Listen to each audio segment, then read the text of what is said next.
They recorded her last moments of life, and it shocked the world.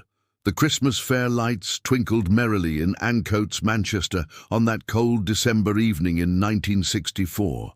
Children's laughter echoed through the crisp air as families enjoyed the Boxing Day festivities, unaware that evil was walking among them.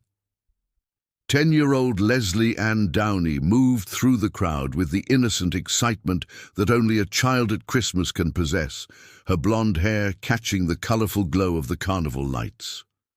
She had been visiting her grandmother earlier that day, savouring the warmth of family and the lingering magic of Christmas morning. The fair was a perfect end to the holiday, the kind of simple pleasure that made childhood memories. Lesley wandered between the stalls, her eyes wide with wonder at the games and treats surrounding her.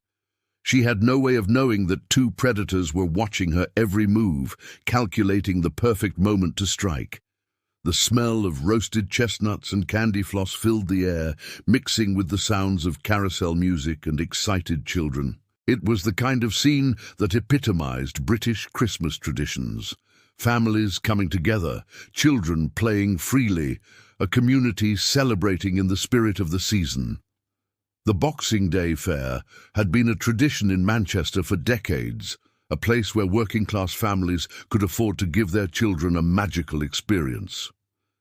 Lesley had begged her mother to let her go to the fair alone, promising to be careful and to return home before dark. At 10 years old, she was considered old enough to navigate the familiar neighbourhood streets, and the fair was only a short walk from her grandmother's house. It was 1964, an era when children enjoyed freedoms that would seem unthinkable today, when communities felt safe and parents trusted that their children would be protected by the watchful eyes of neighbours and strangers alike. Brady and Myra Hindley appeared to be just another couple enjoying the fair. Brady, 26, was a thin, intense man with dark hair and cold eyes that seemed to catalogue everything around him. Hindley, 22, had bleached blonde hair and presented herself as a typical young woman of the era. But beneath their ordinary appearance lay minds twisted by sadistic fantasies and a shared appetite for the unthinkable. They had been planning this for weeks, driving through Manchester's streets, studying children's routines, looking for the perfect victim. Brady was the mastermind, a man whose fascination with Nazi ideology and violent pornography had warped his mind beyond recognition. Hindley was his willing accomplice, a woman who had abandoned all maternal instincts in favor of pleasing her twisted lover. Together, they formed one of the most dangerous partnerships in criminal history. Their relationship had begun 2 years earlier, when Hindley, then a secretary, became infatuated with Brady, a stock clerk at the same company. What started as office romance quickly evolved into something far more sinister as Brady introduced Hindley to his dark fantasies and gradually corrupted her moral compass. He lent her books about Nazi Germany, showed her violent pornography, and slowly convinced her that conventional morality was for the weak. Hindley's transformation from ordinary young woman to accomplice in child murder was gradual but complete. She dyed her hair blonde to please Brady, learned to drive so she could help with his schemes, and eventually participated in acts that would have horrified her former self. The woman who had once loved children and dreamed of having her own family became someone who could look into a child's terrified eyes and feel nothing but excitement. Lesley Ann Downey had been born on August 21, 1954, into a working-class family in Manchester. Her mother, Anne West, was a strong woman who worked hard to provide for her children despite the challenges of single parenthood. Lesley was a bright, trusting child who saw the good in people, a quality that made her beloved by family and friends, but also made her vulnerable to those who would exploit such innocence. The Downey household was modest, but filled with love. Anne West had raised her children to be polite and helpful, to respect adults, and offer assistance when asked. These were the values of a generation that believed in community and mutual support. where children were taught that most adults could be trusted and that helping others was a virtue. It was this very goodness that Brady and Hindley would use against Lesley. Ann West worked multiple jobs to support her family, often leaving early in the morning and returning late in the evening. Despite the financial struggles, she made sure her children knew they were loved and that education was important. She saved money throughout the year for special occasions like Christmas, determined that her children would have the same magical experiences as those from wealthier families. Lesley was the middle child, with an older brother and a younger sister. She often took on a protective role with her younger sibling, showing the kind of nurturing instinct that comes naturally to some children.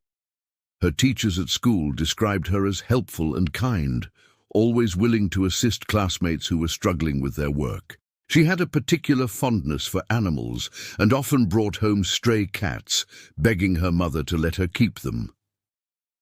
At school, Lesley was known as a cheerful child who made friends easily. Teachers described her as eager to please and naturally curious about the world around her. She loved animals, enjoyed drawing, and had the kind of infectious laugh that could brighten anyone's day. Her dreams were simple and pure. She wanted to work with animals when she grew up, maybe become a veterinarian or work in a zoo. The Christmas of 1964 had been particularly special for the Downey family. Ann West had managed to save enough money to buy each of her children something they really wanted, and Lesley had been thrilled with her new doll and the promise of a trip to the Boxing Day fair. She had spent Christmas morning playing with her gifts and helping her mother prepare dinner, chattering excitedly about all the rides and games she wanted to try at the fair. The family had been looking forward to Christmas for weeks. Ann West had saved money throughout the year to ensure her children would have a special holiday, and Lesley had been particularly excited about visiting the fair. It was supposed to be a day of joy and celebration, a perfect end to what had been a wonderful Christmas season. The anticipation had been building for days, with Lesley marking off the days on a calendar and talking about nothing else. That Boxing Day morning, Lesley had helped her mother clean up after Christmas dinner, her excitement about the fair barely contained. She had changed into her best dress, a blue one with white trim that her mother had bought specially for the holidays, and carefully brushed her blonde hair until it shone. She looked every inch the innocent child she was, trusting and excited about the simple pleasure that awaited her. Brady and Hindley approached Lesley with practiced ease, their demeanor friendly and non-threatening. They had perfected this approach through careful observation and planning, understanding exactly how to present themselves to gain a child's trust. Hindley, being a woman, was particularly effective at this. Children were naturally less suspicious of women, and her presence made Brady seem less threatening. They had spent hours discussing their approach, rehearsing their lines, and anticipating potential obstacles. Brady understood the psychology of manipulation, having studied it extensively as part of his fascination with power and control. He knew that children responded to authority figures who seemed kind and reasonable, and he had coached Hindley on exactly how to present herself to maximize their chances of success. The couple had been watching Lesley for several minutes before making their move, studying her behavior and waiting for the perfect moment when she was isolated from other adults. They noticed that she was alone, that she seemed confident and independent, and that she was the type of helpful child who would respond positively to a request for assistance. Everything about her made her an ideal victim for their purposes. They told Lesley they needed help carrying some packages to their car, a request that seemed perfectly reasonable to a helpful child. The packages were real props, carefully chosen to make their story believable. They spoke kindly to her, complimented her helpfulness, and made her feel special for being so considerate. Every word was calculated to draw her deeper into their trap. Hindley did most of the talking, her voice warm and maternal as she explained that they had been shopping for Christmas presents and had bought more than they could carry. She told Lesley that she reminded her of her own niece, a comment designed to make the child feel special and trusted. Brady stood slightly behind, letting Hindley take the lead, while he observed Leslie's reactions and planned their next moves. The packages they carried were wrapped Christmas presents, legitimate-looking parcels that supported their story about being overwhelmed shoppers. They had even included a few items that would appeal to a child. A doll box, visible through partially torn wrapping paper, some colourful ribbons, and what appeared to be children's books. Every detail had been planned to make their request seem innocent and their need for help genuine. Leslie's natural helpfulness and the training she had received about being polite to adults made it impossible for her to refuse their request. She had been taught that good children helped others, especially adults who seemed to be struggling.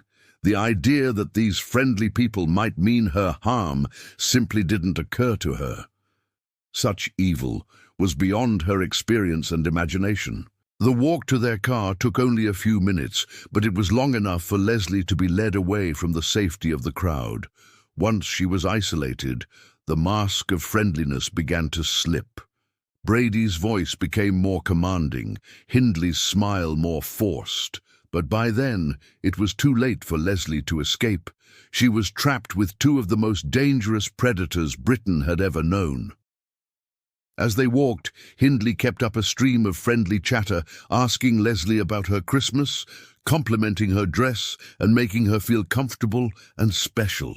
Brady remained mostly silent, but his presence was reassuring to Lesley because Hindley seemed so normal and motherly. The child had no way of knowing that she was walking toward her death, that every step was taking her further from safety and closer to unimaginable horror. The car was parked in a quiet street, away from the main fair area, a location chosen specifically to avoid witnesses. It was a small, unremarkable vehicle that wouldn't attract attention or be easily remembered by anyone who might see it. Brady had stolen the car earlier that day, another detail in their carefully planned crime that demonstrated the level of premeditation involved in their actions. When they reached the car, Lesley began to feel the first stirrings of unease. The packages they had asked her to help carry were already in the vehicle, and there was something about Brady's demeanor that had changed. Hindley quickly reassured her, explaining that they wanted to give her a small Christmas present as a thank you for her help, and invited her to get in the car so they could drive her home afterward. The car ride to Hindley's grandmother's house in Hattersley was a journey into nightmare. Lesley, still trusting but beginning to feel uneasy, asked questions about where they were going. Brady and Hindley's answers were vague and increasingly sinister. The child who had been laughing at the fair just minutes earlier was now beginning to understand that something was terribly wrong. As they drove through the darkening streets of Manchester, Lesley's anxiety grew. The route they were taking didn't lead toward her home, and when she pointed this out, Brady's response was sharp and threatening. Hindley tried to maintain the pretense of friendliness, but her voice had taken on a strained quality that even a child could detect.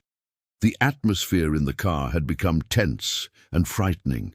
Lesley asked repeatedly to be taken home, her voice becoming more urgent as she realized that her situation was becoming dangerous.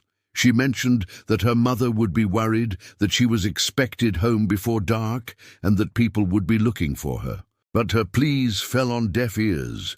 Brady and Hindley were committed to their course of action, and nothing Lesley could say would change their minds. The journey took about 20 minutes. 20 minutes during which Lesley's world transformed from the magical excitement of a Christmas fair to the growing terror of realizing she was in the hands of people who meant her harm. By the time they reached their destination, she was crying and begging to be released, but Brady and Hindley showed no sign of compassion or reconsideration. The house at 16 Wardlebrook Avenue seemed ordinary from the outside. a typical council house in a working-class neighborhood. Hindley's grandmother was away for the holidays, leaving the house empty except for the three of them. It was here, in this unremarkable suburban home, that one of the most horrific crimes in British history would unfold. The house was part of a new housing estate built to provide modern accommodation for working-class families. The neighborhood was quiet and respectable, the kind of place where people minded their own business and trusted their neighbors. No one walking past would have suspected that behind the neat facade and tidy garden, unspeakable evil was taking place. Inside, the house was modestly furnished, but comfortable. Hindley's grandmother had lived there for several years, and the rooms contained the accumulated possessions of a lifetime: family photographs, knitted throws, china ornaments, and all the other items that make a house a home. It was a setting that should have been safe and welcoming, but Brady and Hindley had transformed it into a chamber of horrors. They had prepared the house carefully for their crime, removing anything that might be used as a weapon and ensuring that the windows were covered so that no one could see inside. They had also set up their camera and recording equipment, planning to document their victims' suffering for their own twisted pleasure. Every detail had been planned in advance, demonstrating the calculated nature of their evil. What happened next defies comprehension and challenges our understanding of human evil. Brady and Hindley didn't simply murder Lesley. They tortured her, photographed her suffering, and recorded her final moments on audio tape. The systematic nature of their cruelty suggests a level of planning and sadistic pleasure that shocked even experienced investigators.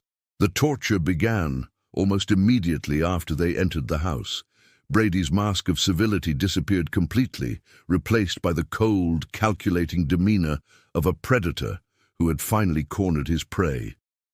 Hindley, rather than showing any maternal instinct or compassion for the terrified child, actively participated in the abuse, proving that her corruption was complete and irreversible. They forced Lesley to undress while they photographed her, creating pornographic images that satisfied their twisted desires while also serving as trophies of their crime. The child's terror and humiliation were part of the pleasure for them. They fed off her fear and desperation, finding excitement in her complete helplessness and vulnerability. The photographs they took were not just evidence of their crime.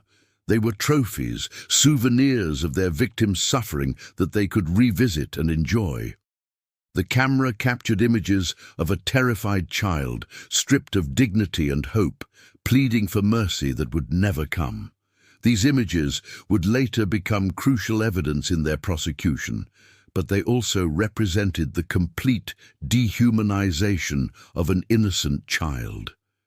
Brady had brought his camera specifically for this purpose, having planned to document the crime from the beginning. He took multiple photographs from different angles, directing Hindley to pose with their victim in ways that maximized both the child's humiliation and their own sadistic pleasure. The clinical nature of the photography session, conducted while Lesley sobbed and begged for mercy, demonstrated a level of coldness that defied human understanding.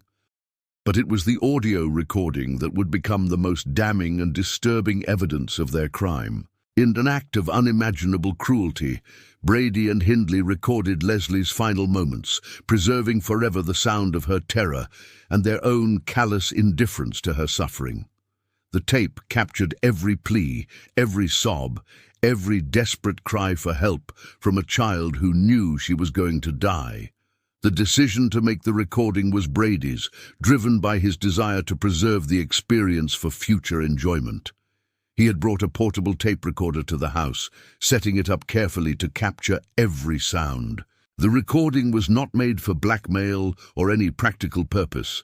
It was created purely for the sadistic pleasure of being able to relive their victim's suffering whenever they chose. On the recording, Lesley's voice can be heard crying for her mother, begging to be allowed to go home, asking God to help her.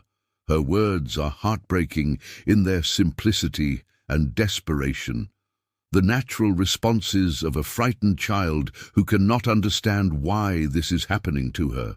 Between her pleas, Brady and Hindley can be heard discussing mundane matters, their casual conversation a stark contrast to the horror they were inflicting. The tape begins with Lesley's voice already strained from crying, suggesting that the abuse had been going on for some time before Brady decided to start recording. Her pleas are desperate and heartbreaking. "Don't! Please, God, help me. Please help me. I want to see my mummy. Honest to God, I have to get home before 8 o'clock. Please help me. Will you let me go when this is out?" Brady's voice on the tape is cold and commanding, showing no trace of human empathy or compassion. He issues orders to both Lesley and Hindley with the same detached tone he might use to discuss the weather. Hindley's voice is equally chilling, sometimes joining in Brady's abuse, sometimes attempting to manipulate Lesley with false promises of release if she cooperates with their demands. The tape runs for approximately 16 minutes, though it feels like an eternity when heard. Lesley's voice grows weaker as the recording progresses, her pleas becoming more desperate and then gradually fading into silence. It is a document of pure evil, a recording that captures the moment when innocence meets absolute malevolence and is destroyed by it. The final minutes of the recording are perhaps the most disturbing, as Lesley's voice becomes increasingly weak and desperate. She continues to call for her mother even as her strength fails. Her final words, a heartbreaking plea for the comfort and safety that will never come. The casual way Brady and Hindley discuss their actions while a child dies in agony demonstrates a level of evil that challenges our understanding of human nature. After murdering Lesley, Brady and Hindley showed no remorse or hesitation. They wrapped her small body and drove through the night to Saddleworth Moor, a bleak expanse of moorland outside Manchester. There in the darkness, they dug a shallow grave and buried her among the peat and heather, treating her remains with the same callous indifference they had shown her living person. The journey to the moors was made in Brady's car, with Lesley's body wrapped in a blanket in the back seat. They drove through the quiet streets of Manchester in the early hours of December 27th, just another car on the road to anyone who might have seen them. The ordinariness of their appearance belied the horrific cargo they carried and the evil they had just committed.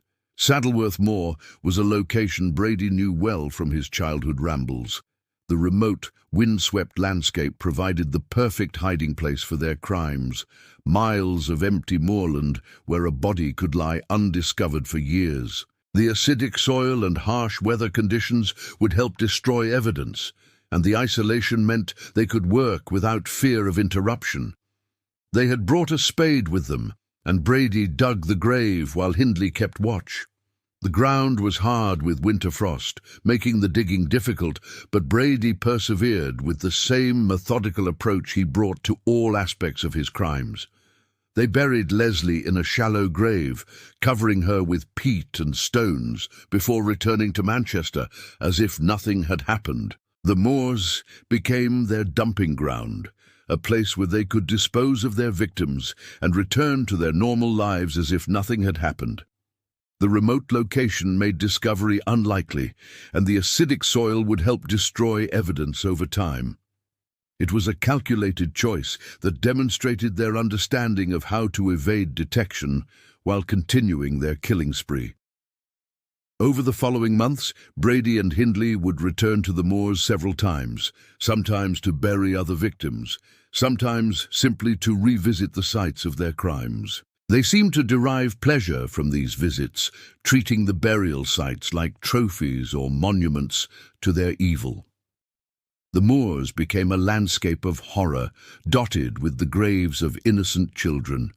For months, Lesley's disappearance remained a mystery. Anne West contacted police immediately when her daughter failed to return home. But in an era before widespread media coverage of missing children, the investigation struggled to gain momentum. The police searched the local area, interviewed potential witnesses, and followed up on leads, but Brady and Hindley had covered their tracks well. Anne West's anguish was compounded by the lack of answers. She knew her daughter would never have run away voluntarily, and the complete absence of any trace of Lesley suggested something terrible had happened.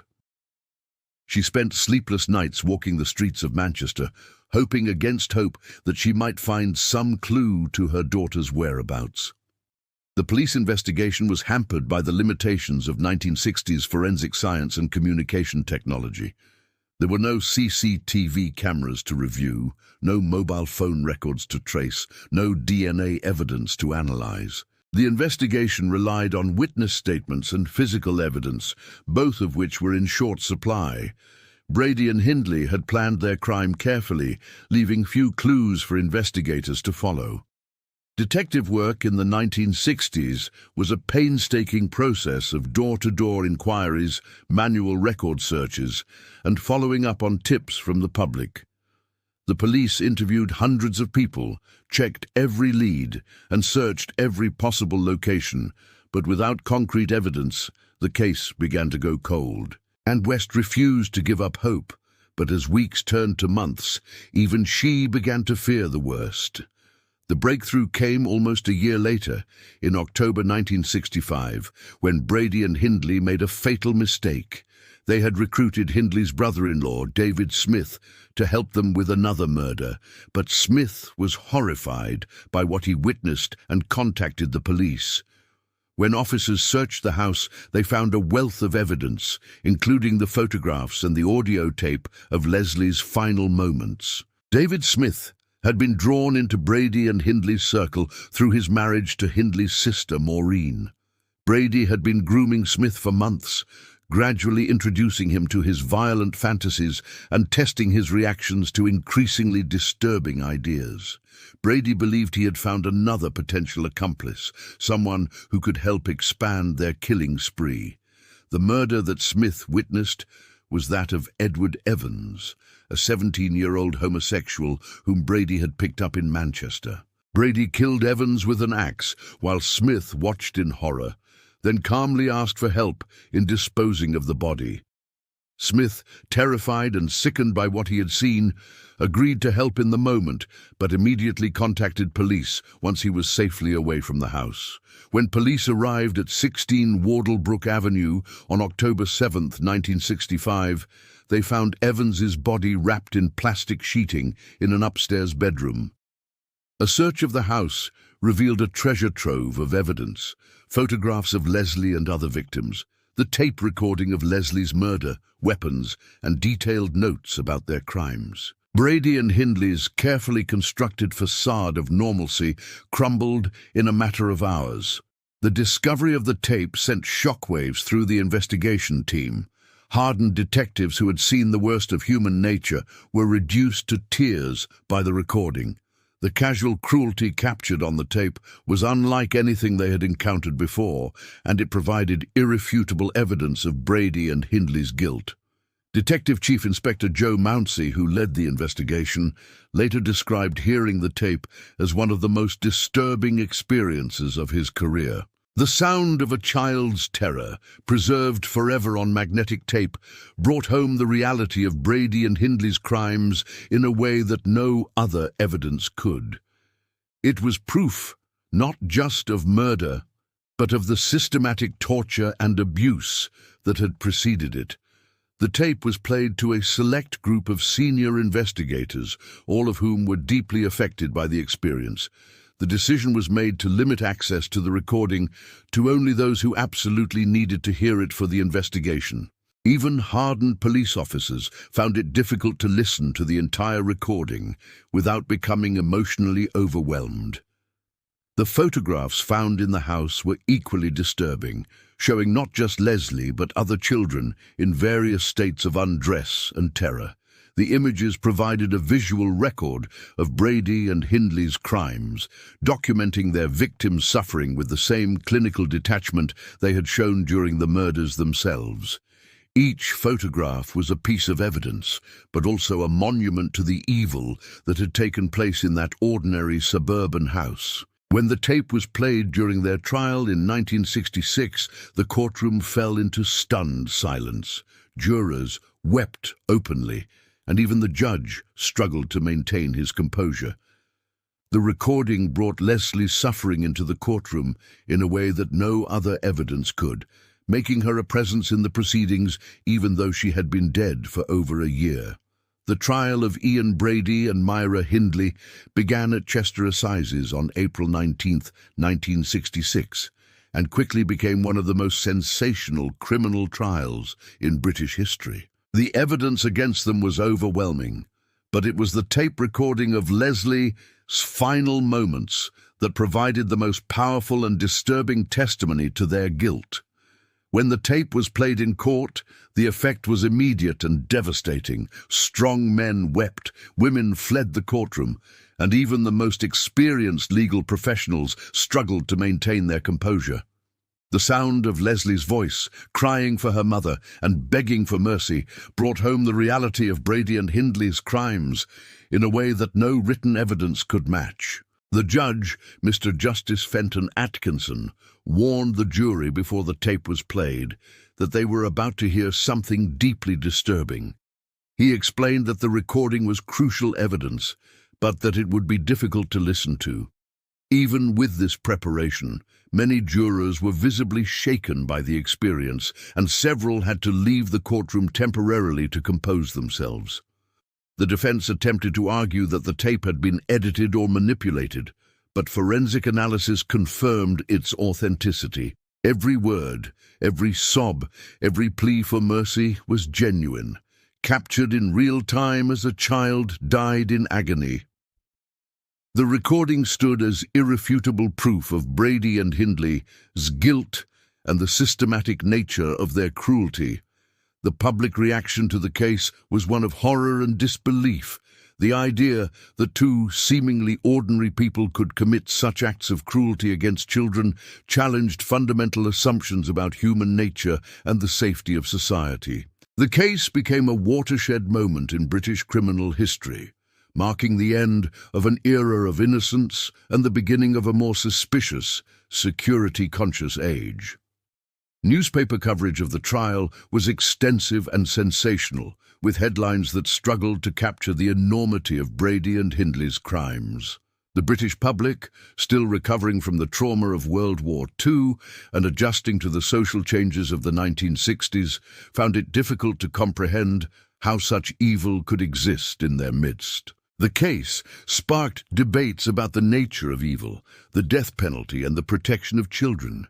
The revelation that Hindley, a woman, had participated fully in the torture and murder of children was particularly shocking to a society that still held traditional views about feminine nature and maternal instincts. The idea that a woman could look into a child's terrified eyes and feel nothing but excitement challenged fundamental assumptions about gender and morality. Anne West, Lesley's mother, became a figure of tragic dignity throughout the trial and its aftermath. Her composure in the face of unimaginable loss inspired admiration, but those close to her knew the toll that listening to her daughter's final moments had taken. The tape had given her the closure of knowing what happened to Lesley, but it had also forced her to confront the full horror of her daughter's death. Anne West attended every day of the trial, sitting in the public gallery and listening to the evidence with stoic determination. When the tape was played, she remained in the courtroom despite offers to leave, feeling that she owed it to her daughter to bear witness to her suffering.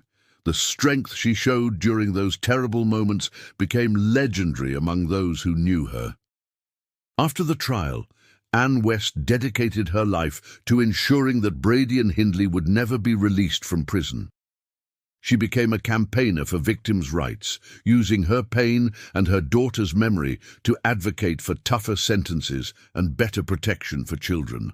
Her determination that her daughter's killers should never taste freedom again became a crusade that consumed her remaining years. The trial revealed the full extent of Brady and Hindley's crimes.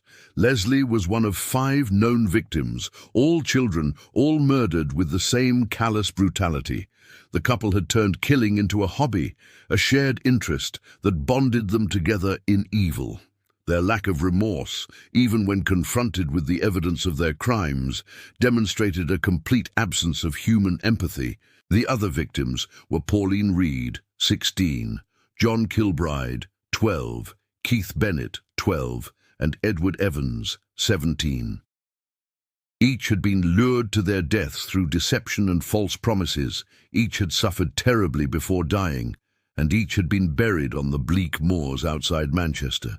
The systematic nature of their crimes revealed Brady and Hindley as predators who had perfected their methods through practice and repetition. Brady and Hindley were sentenced to life imprisonment, with the judge recommending that they never be released. The sentence reflected not just the severity of their crimes, but society's recognition that some acts are so evil that they place the perpetrators beyond redemption. The case helped establish the principle that some criminals forfeit their right to freedom through the enormity of their actions. The judge's sentencing remarks were unusually harsh, reflecting the exceptional nature of the crimes. He described Brady and Hindley as two sadistic killers of the utmost depravity, and recommended that they should never be released. The life sentences they received were among the first in British legal history to carry such a strong recommendation against parole. The Moors murders, as they became known, changed British society in fundamental ways. Parents became more protective of their children, stranger danger became a real concern, and the naive trust that had characterized earlier generations began to erode. The case marked the beginning of a more fearful age, where innocence was recognized as vulnerability and safety could no longer be taken for granted. The impact on child-rearing practices was immediate and lasting. Parents who had previously allowed their children to play freely in the streets began to impose stricter supervision and curfews. The idea that children could be safe with any adult who seemed friendly and helpful was shattered, replaced by a new wariness and suspicion that fundamentally changed childhood in Britain. Lesley Ann Downey's story became a symbol of innocence destroyed, a reminder of the evil that can lurk behind ordinary faces.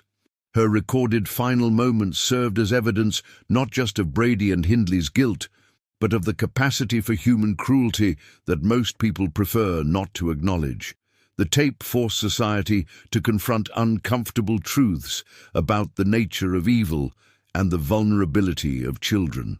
The case also highlighted the importance of believing children when they report suspicious behavior and the need for better systems to protect the vulnerable.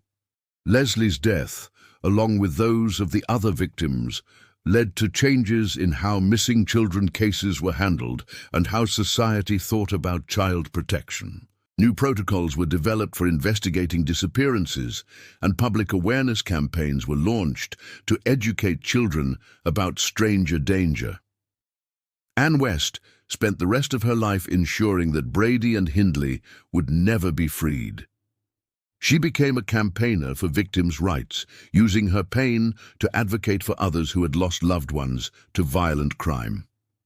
Her determination that her daughter's killers should never taste freedom again became a crusade that consumed her remaining years, but also helped establish important precedents for victim advocacy in the British legal system. The audio tape of Lesley's final moments remains one of the most disturbing pieces of evidence in criminal history. It serves as a permanent reminder of what happened in that house in Hattersley, a document of evil that ensures the truth of Lesley's suffering will never be forgotten or denied. The recording stands as testimony to the courage of a little girl who faced unimaginable horror with dignity and to the depths of cruelty that human beings are capable of reaching. Today, more than 50 years after her death, Lesley Ann Downey is remembered not just as a victim, but as a symbol of innocence and a reminder of why we must protect our children. Her story continues to shock and educate, serving as a warning about the evil that can hide behind friendly faces and the importance of vigilance in protecting those who cannot protect themselves. If this story has moved you, share it to ensure that Lesley Ann Downey's memory lives on and that her tragic death continues to serve as a warning to protect the innocent. Subscribe to learn about other cases that have shaped our understanding of human evil and the importance of justice for the voiceless victims who can no longer speak for themselves.